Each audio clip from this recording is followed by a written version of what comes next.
A bill that would modify certain rights of parents and guardians could soon be signed by the governor.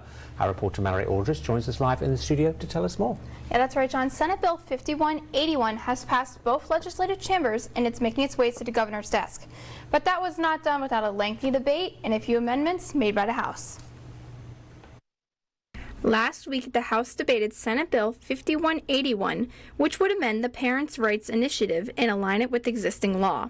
While Democrats agree with the bill's text, many Republicans don't. It is worthy of discussion. It is worthy of amendments. We're talking about parents' rights to understand what's going on in their children's lives. During the debate, only 2 amendments passed. One granting parents the right to receive a copy of their child's school records within 10 business days of submitting a request, and the other being that districts will have to provide an annual notice for parents that clearly identifies any medical service or treatment that is made available to students on school property. Mamas want to protect their babies, and at the end of the day, if they're dropping their children off at school and that they find out later on that that kid is getting some sort of mental health counseling or some sort of procedure or medication that they did not approve of, I'm going to tell you the first thing they're going to do is they're going to take their kid out and they're going to rethink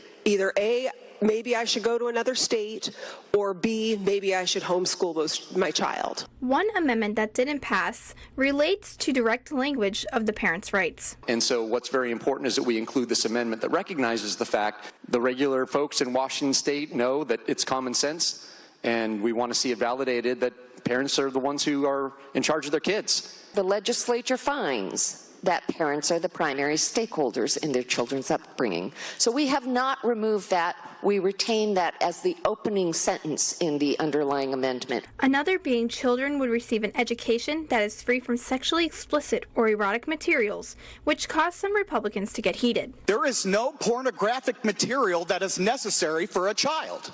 Can we preserve the innocence of a child in our public schools and not expose them to the genitalia of the opposite sex or other sex acts in books that they can find sometimes in their libraries? If there are materials that are explicit, the parent should have to get advanced consent.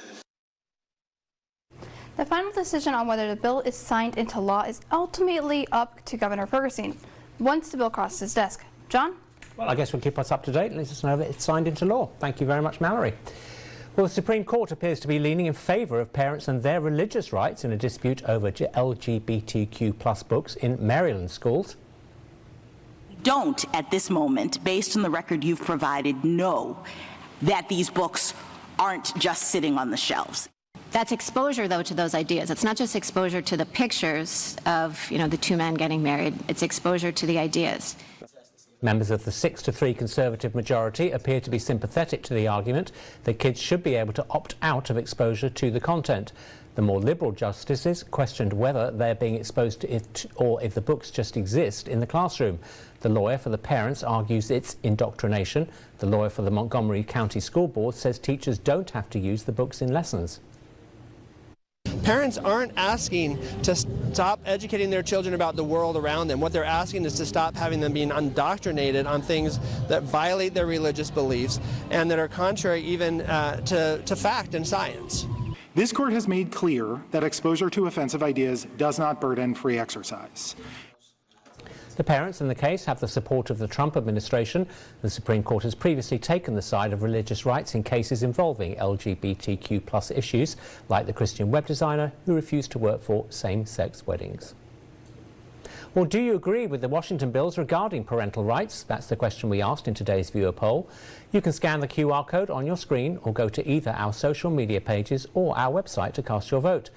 The poll is set to end at 5:40 tonight, so make sure to get your votes in and make sure to tell us why you voted in the comments section on our Facebook post. We'll have the results for you in our 6 p.m. newscast, but it does look like it's a pretty landslide win for no.